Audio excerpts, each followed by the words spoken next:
life is about opportunities, creating them and embracing them. And for me, that was the Olympic dream. That's what defined me. That was my bliss. As a cross-country skier and member of the Australian ski team headed towards the Winter Olympics, I was on a training bike ride with my fellow teammates. As we made our way up towards the spectacular Blue Mountains west of Sydney, it was the perfect autumn day. Sunshine, the smell of eucalypt, and a dream. Life was good.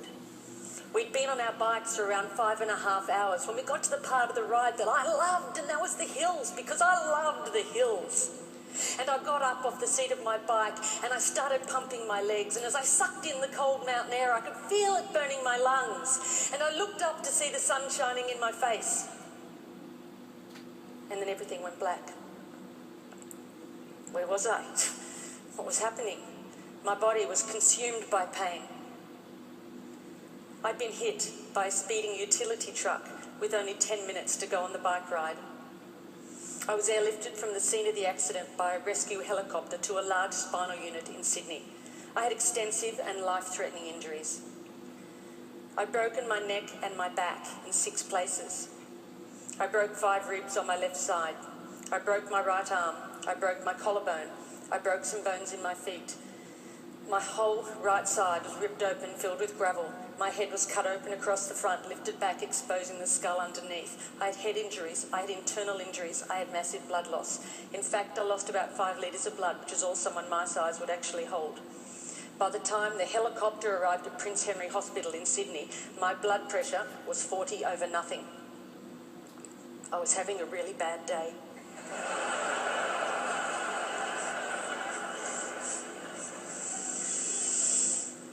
For over 10 days, I drifted between 2 dimensions.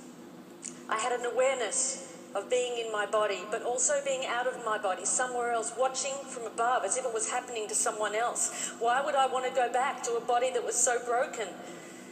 But this voice kept calling me. Come on, stay with me. No, it's too hard. Come on, this is our opportunity. No, that body is broken. It can no longer serve me. Come on, stay with me. We can do it. We can do it together. I was at a crossroads. I knew if I didn't return to my body, I'd have to leave this world forever. It was the fight of my life. After 10 days, I made the decision to return to my body, and the internal bleeding stopped. The next concern was whether I would walk again, because I was paralysed from the waist down. They said to my parents the neck break was a stable fracture, but the back was completely crushed. The vertebrae at L1 was like you'd dropped a peanut, stepped on it, smashed it into thousands of pieces. They'd have to operate.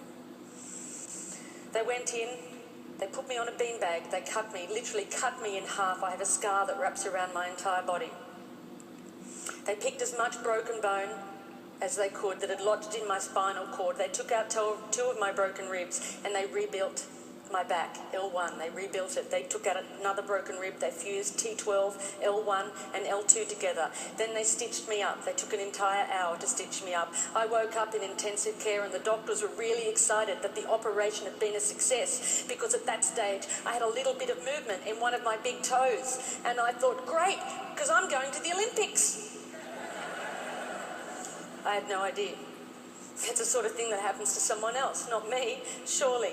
But then the doctor came over to me and she said, Janine, the operation was a success and we've picked as much bone out of your spinal cord as we could. But the damage is permanent. They're central nervous system nerves. There is no cure. You're what we call a partial paraplegic, and you will have all of the injuries that go along with that. You have no feeling from the waist down, and at most you might get 10 or 20% return. You'll have internal injuries for the rest of your life. You'll have to use a catheter for the rest of your life. And if you walk again, it will be with calipers and a walking frame. And then she said, Janine, you'll have to rethink everything you do in your life, because you're never going to be able to do the things you did before. I tried to grasp what she was saying. I was an athlete, that's all I knew, that's all I'd done. If I couldn't do that, then what could I do? And the question I ask myself is, if I couldn't do that, then who was I? They moved me from intensive care to acute spinal. I was lying on a thin, hard spinal bed. I had no movement in my legs. I had tight stockings on to protect from blood clots. I had one arm in plaster, one arm tied down by drips. I had a neck brace and sandbags on either side of my head. And I saw my world through a mirror that was suspended above my head. I shared the ward with 5 other people. And the amazing thing is that because we were all lying paralysed in the spinal ward, we didn't know what each other looked like. How amazing is that? How often in life do you get to make friendships, judgment-free, purely based on spirit? And there were no superficial conversations as we shared our innermost thoughts, our fears, and our hopes for life after the spinal ward. I remember one night, one of the nurses came in, Jonathan, with a whole lot of plastic straws. He put a pile on top of each of us, and he said, "Start threading them together." Well, there wasn't much else to do in the spinal ward, so we did.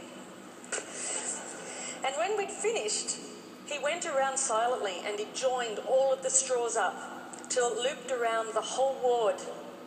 And then he said, "Okay, everybody, hold on to your straws." And we did. And he said, "Right, now we're all connected." And as we held on and we breathed as one, we knew we weren't on this journey alone. And even lying paralysed in the spinal ward, there were moments of incredible depth and richness, of authenticity and connection that I had never experienced before. And each of us knew that when we left the spinal ward, we would never be the same. After 6 months, it was time to go home. I remember Dad pushing me outside in my wheelchair, wrapped in a plaster body cast, and feeling the sun on my face for the first time. I soaked it up and I thought, how could I ever have taken this for granted? I felt so incredibly grateful for my life.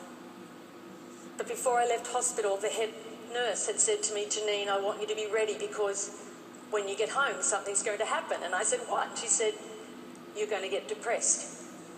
And I said, "Not me, not Janine the Machine," which was my nickname. She said, "You are, because see, it happens to everyone in the spinal ward. That's normal. You're in a wheelchair, that's normal, but you're going to get home and realise how different life is." And I got home and something happened. I realised Sister Sam was right. I did get depressed.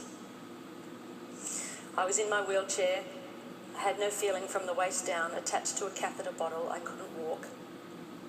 I'd lost so much weight in hospital, I now weighed about 80 pounds. And I wanted to give up. All I wanted to do was put my running shoes on and run out the door. I wanted my old life back. I wanted my body back. And I can remember Mum sitting on the end of my bed and saying, "I wonder if life will ever be good again." And I thought, how could it? Because I've lost everything that I valued, everything that I'd worked towards, gone. And the question I asked was, why me? Why me? And then I remembered my friends that were still in the spinal ward, particularly Maria. Maria was in a car accident and she woke up on her 16th birthday to the news that she was a complete quadriplegic. Had no movement from the neck down, had damage to her vocal cords and she couldn't talk. They told me, "We're going to move you next to her because we think it will be good for her." I was worried. I didn't know how I'd react being next to her.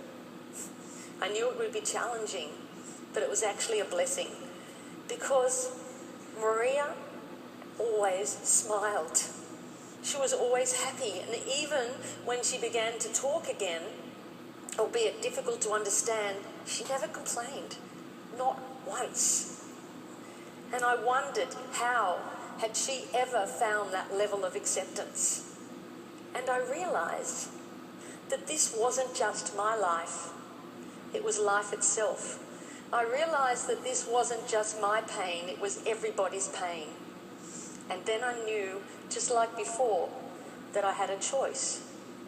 I could keep fighting this, or I could let go and accept not only my body, but the circumstances of my life.